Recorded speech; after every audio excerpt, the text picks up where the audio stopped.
Oh, hey, sorry. Give me one brief moment. I didn't know you were ready.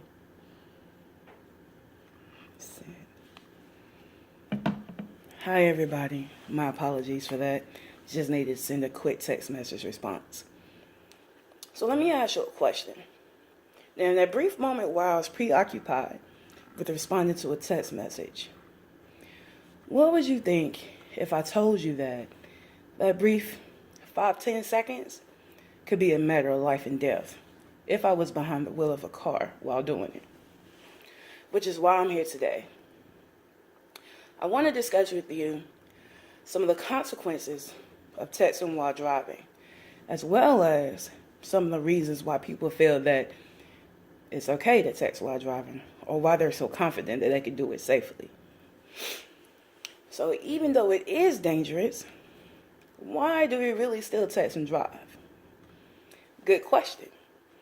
Now, David Greenfield, a professor at the University of Connecticut Medical School, has some responses to that question. So he conducted a study of by using about 1,000 students, and he wanted more insight as to why they felt confident and safe that they could text and drive.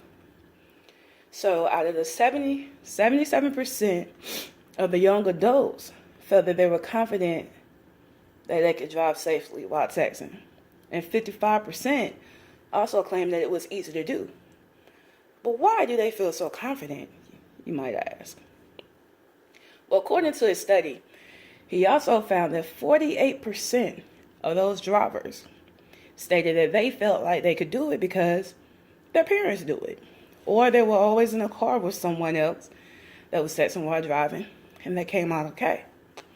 A couple of other reasons was that they felt like it's easier to just read a text message rather than respond.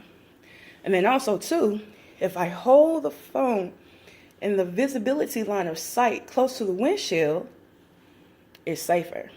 But my favorite, if I increase the distance of the car that I'm following ahead of me, I have plenty of time to respond and react to what's ahead. You be the judge of those responses. Now, also, there are consequences. And with this being an ongoing distraction, we have some statistics for you.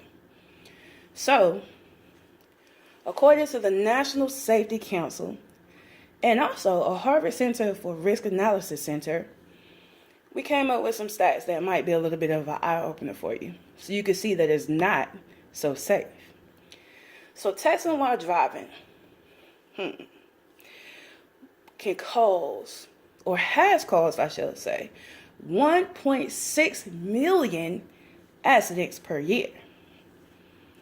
They've also contributed to 11 teen deaths every day. And it makes up nearly 25% of all car accidents. When you're texting while driving, you're 6 times more likely to cause an accident compared to someone that is driving while intoxicated, which is equivalent to about driving with about 4 beers in your system. So you do the math. Is it as safe as you think? I think not. So let's take a moment and just internalize those statistics. And think about this for a moment as we apply it to a daily life situation. So Joe Agee is a reporter for the Valdosta Daily Times out of Georgia. And he reported on a study that AT&T was doing as they allowed drivers to be part of a study where they put them into a driving simulator. And they allowed them to drive and respond to text messages at the same time. You want to know how that turned out? Let's play. Let's role play. So close your eyes for a moment and just think as you're in a car. And as you in a car and one of your most loved family members, be it child or whoever, sibling. And in the 5 seconds it takes you to respond, where you take your eyes off the road, imagine yourself drifting in another lane and go dead onto an oncoming car. Now ask yourself one question. Was that response really worth my life and my family's?